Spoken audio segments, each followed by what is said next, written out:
Bonjour à tous, dans cette vidéo nous allons compléter et terminer le chapitre 4 qui s'intitule Marché, segmentation, ciblage et positionnement. Donc on va vraiment s'attarder à la partie numéro 2, comment l'entreprise adapte-t-elle son offre au marché. Donc ce qu'il faut bien comprendre, c'est qu'une fois que les analyses de la demande, de l'offre et de l'environnement ont été effectuées, c'est ce qu'on a vu dans la partie 1, l'entreprise va ainsi avoir davantage de clés pour mener sa stratégie marketing. C'est-à-dire qu'elle va choisir la manière dont elle va s'adapter ou non à ses clients ou consommateurs. Donc on va voir la notion de segmentation, la notion de ciblage, la notion de couple produit-marché et enfin la notion de positionnement.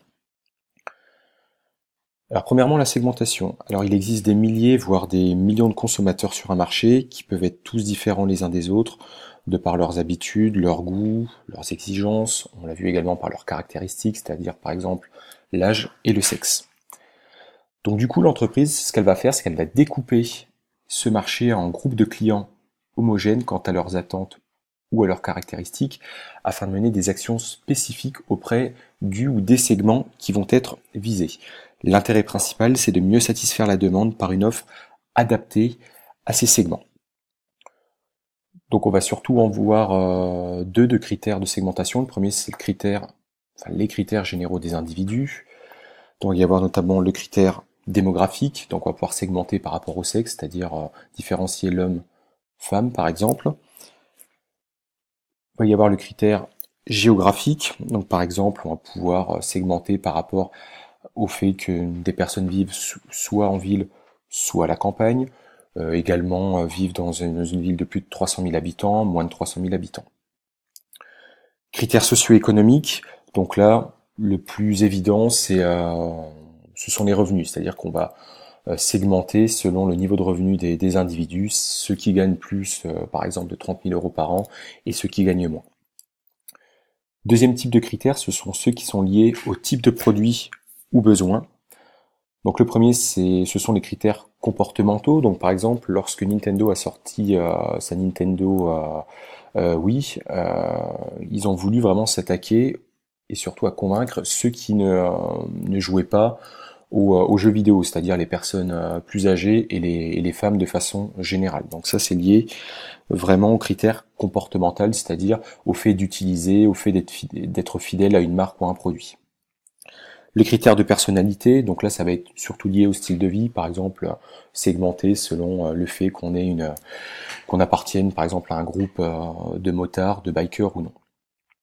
Et les critères davantage recherchés, donc là j'ai pris l'exemple du dentifrice par exemple, c'est l'utilité qu'on va avoir du produit, ce qu'on va rechercher comme critère, c'est-à-dire par exemple soit que le dentifrice soit anti-carie, soit qu'il soit lié à la blancheur des dents, bonne haleine, etc.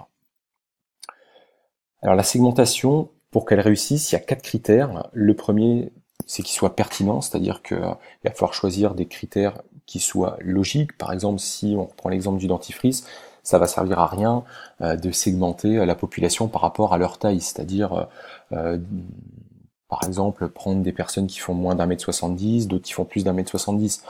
Par rapport à l'utilité d'un dentifrice, ça n'a aucun intérêt. Deuxième critère, c'est que le segment soit d'une taille suffisante. S'il n'y a que deux individus ou deux consommateurs dans cette segmentation, bah, concrètement, c'est pas suffisant, notamment d'un point de vue rentable.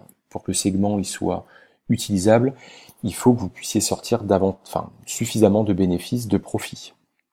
Et enfin, le dernier critère, c'est celui d'opérationnel, c'est-à-dire que lorsque vous allez vendre des produits à un segment en particulier, il faut que ce soit vraiment, comment je pourrais vous dire, facile de le faire. Deuxième élément du grand 2, c'est ce qu'on appelle le ciblage. Donc là, le but, c'est de déterminer un ou des publics qu'on va vouloir toucher par une action marketing. Donc pour ça, c'est en fonction des segments qu'on a vus auparavant déterminés par l'entreprise, on va pouvoir choisir un ou plusieurs d'entre eux comme cible.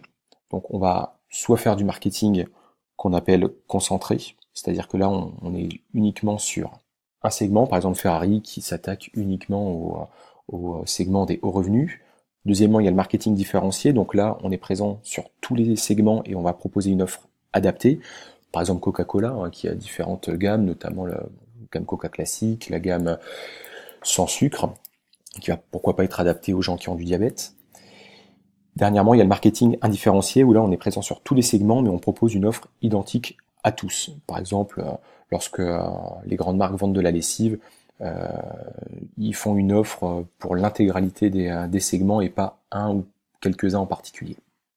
Donc deuxièmement, le ciblage, on va le faire en fonction des attentes des consommateurs, et notamment par rapport à un effet de personnalisation.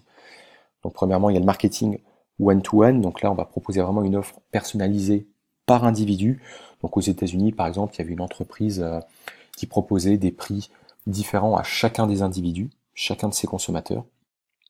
Deuxièmement, le marketing one-to-few, où là on va proposer une offre par segment. Et enfin le marketing one-to-many, où là l'offre concrètement elle est peu ou quasiment pas personnalisée, c'est-à-dire qu'on va proposer la même offre pour chaque segment.